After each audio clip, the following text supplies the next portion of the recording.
हिंदोस्तां हमारा, हम बुलबुलें हैं इस। भारत माता की जय। जय हिंद, वंदे मातरम। दोस्तों, सभी भारतवासियों को, सभी नागरिकों को, भारत के हर बच्चे बच्चे को मेरा नमन है, मेरा प्रणाम है।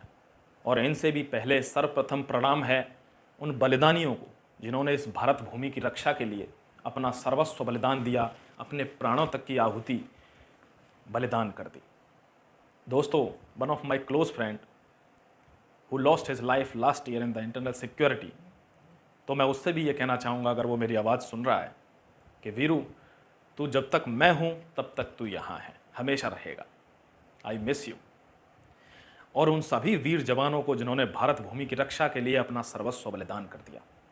दोस्तों, जैसा मैंने आपसे वायदा किया था कि स्वतंत्रता दिवस वाले दिन मैं एक कविता आपके सामने रिसाइट करूँगा, पढ़ूँगा, और वो मैंने पूरी करी।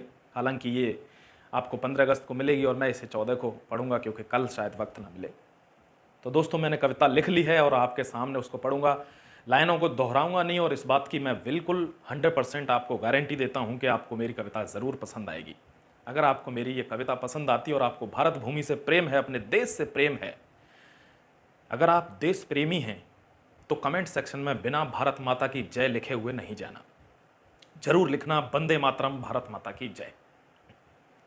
दोस्तों, बिना विलंब किए हुए मैं अपनी लिखी हुई ये कविता आपको सुना देता हूँ, जिससे आपको ये बहुत पसंद आएगी, ऐसा मेरा मानना है। फिर अगर आपको पसंद आती है तो आप मुझसे जुड़ भी सकते हैं, इस चैनल को सब्सक्राइब भी कर सकते हैं। चलिए, भारत माता की जय। जैसा आप जानते हैं कि भारत पर बहुत आक्रांताओं ने आक्रमण किए। दोस्तों, समय समय पर हमको आघात पहुंचाया गया है, और उस सारे परिप्रेक्ष्य को मैंने इतिहास से लेकर और करंट सिनारियो तक सब कुछ मिलाकर इसमें लिखा है। बहुत जल्दी आपके सामने इसको पेश कर देता हूं। बहुत ध्यान से सुनेंगे, ज़्यादा दोहराऊंगा नहीं। दोस्तों, कि जब मातृभूमि पर खतरा हो, राणा का होना निश्चित है।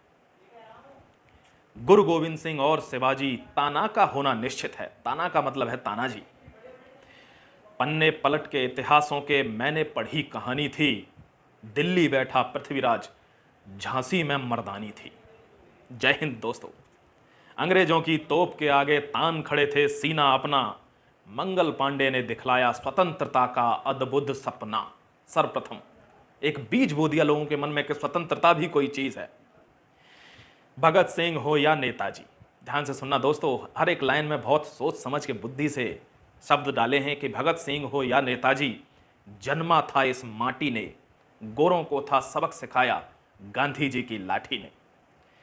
ना थे टोपी धारी खान, ये लाइन बहुत इंपॉर्टेंट है आपके लिए, कि ना थे टोपी धारी खान, न जनेऊ वाले तिवारी थे, फंदों को हंसकर चूम गए वो इंकलाब के पुजारी थे। एक जगह आकर रंगों ने, आपको पता है कि हर घर तिरंगा का अभियान चला हुआ है, और देश में हर बच्चे के पास तिरंगा है, हर घर की छत पर तिरंगा है, हर दुकान पर तिरंगा है। दोस्तों, एक जगह आकर रंगों ने बना दिया तिरंगा महान, ना हिंदुस्तान केसरिया था, ना हरा था पाकिस्तान। ना तो कहीं दलित लिखा था, ना नाम लिखा रजवाड़ों का।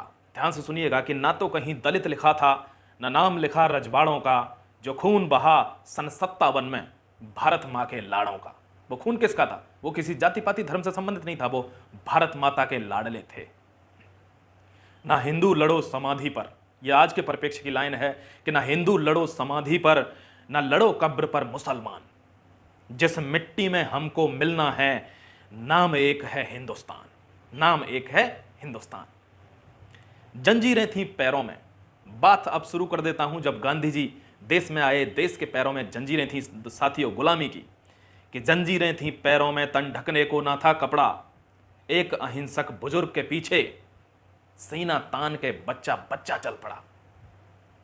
घर पता चले अब बाबा को, बाबा का मतलब यहां किससे है? गांधी जी से है, कोई अन्यथा नहीं लेगा दोस्तों। कि घर पता चले अब बाबा को, सुखदेव भगत आजादा को, आजाद चंद्रशेखर आजाद, आजाद हिंद के वीरों को, छत के नीचे के गरीबों को, महलों में रहे अमीरों को। अगर इन सबको आज ये बात पता चल जाए जिन्होंने अपने खून से भारत को सींचा था, किसको? कि घर पता चले अब बाबा को, सुखदेव भगत आजादा को, आजाद हिंद के वीरों को, छत के नीचे के गरीबों को, महलों में बसे अमीरों को। वो दिन अब ज्यादा दूर नहीं जब सपना इनका टूटेगा। यहां थोड़ा खेद होता है दोस्तों, दुख होता है थोड़ा सा। कैसे कि वो दिन अब ज्यादा दूर नहीं जब सपना इनका टूटेगा, जिस भारत को सींचा था वो भारत इनसे रूठेगा। अब कोई नहीं मानेगा उनके आदर्शों परामर्शों को, अब कोई नहीं मानेगा इनके आदर्शों परामर्शों को। आपस में फूट सी दिखती है, बट जाएंगे कल परसों को। जातिवाद से बाहर निकलो, जातिवाद से बाहर निकलो, सत्य सनातन अपनाओ।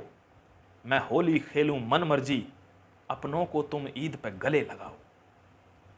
अब ये लास्ट की 2 लाइनें हैं और इनमें इसका सार है, बहुत ध्यान से इसको सुन लेना। यहीं पे कविता समाप्त भी होगी दोस्तों।